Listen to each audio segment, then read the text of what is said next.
China میں اس پرندے کی وجہ سے 4 کروڑ لوگ مارے گئے۔ دراصل یہ 4 کروڑ لوگ اس پرندے کی وجہ سے نہیں بلکہ چائنیز حکومت کی ایک غلطی کی وجہ سے مارے گئے۔ 1958 میں چائنا اپنے اکانومی کو سٹرونگ کرنے میں لگا ہوا تھا۔ وہ ہر طرح کی کوشش میں تھے کہ چائنا اکانومی کے لحاظ سے امریکہ سے سٹرونگ بن جائے، اور اس کے لیے انہوں نے کئی پلانز بھی بنائے تھے۔ چائنا کے چیئرمین ماؤ زیڈونگ نے فیصلہ کیا کہ پورے ملک کے چوہے، مکھیوں، مچھر اور چیڑوں کو مار دیا جائے اور ان کو پوری طرح ختم کیا جائے۔ سب حیران تھے ایسا کرنے سے کیا فائدہ ہو سکتا ہے ملک کو۔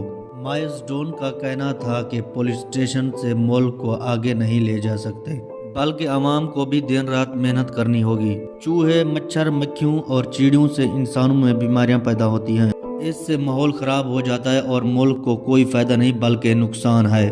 اور عوام تبھی محنت کرے گی جب وہ صحت مند ہوں گے، تندرست ہوں گے اور بیماریوں سے پاک ہوں گے۔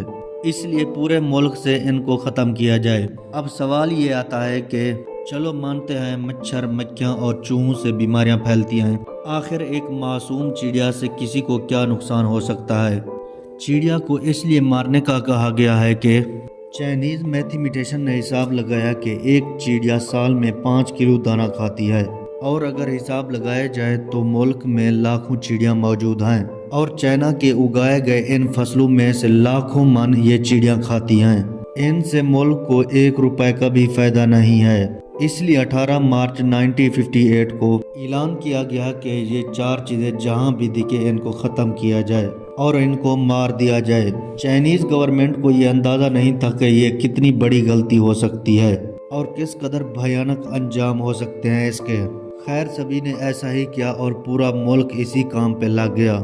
گورنمنٹ اتنا سیریس تھی کہ آرمی بھی عوام کے ساتھ اسی کام پہ لگ گئی۔ سکول کے بچوں سے لے کر 80 سال کے بوڑھوں تک سبھی اسی کام پہ لگ گئے۔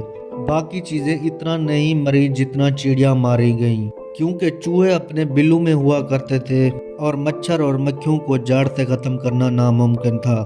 سب سے زیادہ جس کو نقصان ہوا وہ تھی چڑیا۔ چائنیز حکومت نے ان کے گھونسلے ہٹا دیا اور ان کے انڈوں کو توڑ دیا گیا۔ رپورٹ کے مطابق چائنا میں 3 لاکھ چڑیا روز مارے جاتے تھے۔ گورنمنٹ کو لگا کہ عوام چڑیا کو مارنے میں سستی کر رہی ہے، تو چائنیز گورنمنٹ نے چڑیا مارنے پر انعام رکھ دیا، یعنی جو زیادہ چڑیا مارے گا تو گورنمنٹ اسے انعام بھی دے گی۔ ایسا کرتے کرتے پورے چائنا سے چڑیوں کو ختم کر دیا گیا۔ چائنا بھر میں اس چیز کا جشن منایا گیا۔ عوام اور حکومت بہت خوش تھی کیونکہ انہوں نے مشکل مشن کو ختم کر دیا۔ یہ خوشی زیادہ دیر تک ٹکنے والی نہیں تھی کیونکہ انہوں نے قدرت سے پنگا لیا تھا۔ چائنیز گورنمنٹ کو لگا کہ اب کسان خوش ہوں گے، لوگوں کا فائدہ ہوگا، پر ایسا کچھ نہیں ہوا۔ واقعی 1 مہینے تک عوام خوش تھی اور ماؤ زیڈونگ کے نعرے لگاتی تھی۔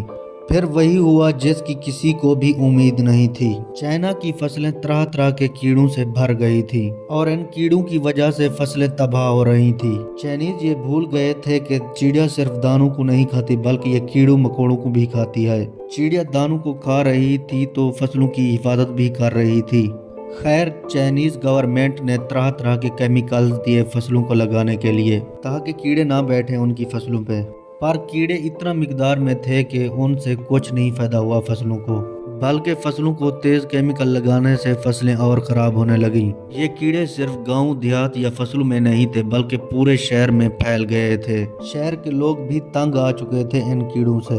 لوگوں میں طرح طرح کی بیماریاں پھیلنے لگی اور لوگ بیمار ہونے لگے۔ ایک طرف سے دیکھا جائے تو پورے ملک کا ماحول ہی خراب ہو گیا تھا۔ آگے جو ان پہ مصیبتیں آنی تھی وہ بہت بھیانک تھیں۔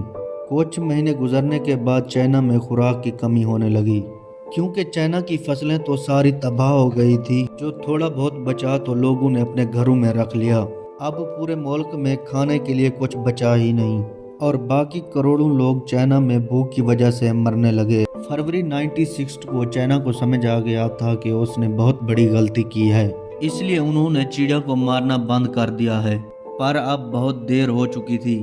چائنا کا معیشت تباہ ہو چکا تھا۔ ایک اندازے کے مطابق چائنا میں اس بھوک کی وجہ سے 4 کروڑ لوگ مارے گئے تھے۔ اس کے بعد چائنا نے باقی ملکوں سے پرندے منگائے اور ان کی تعداد بڑھائی گئی تاکہ چائنا کے حالات نارمل ہو جائیں۔ چائنا کی اس غلطی کی وجہ سے آج بھی تاریخ کی سب سے بڑی غلطی مانا جاتا ہے۔ اس کائنات میں کوئی بھی چیز بے مقصد پیدا نہیں ہوئی، بلکہ ان کا کوئی نہ کوئی مقصد ضرور ہوتا ہے۔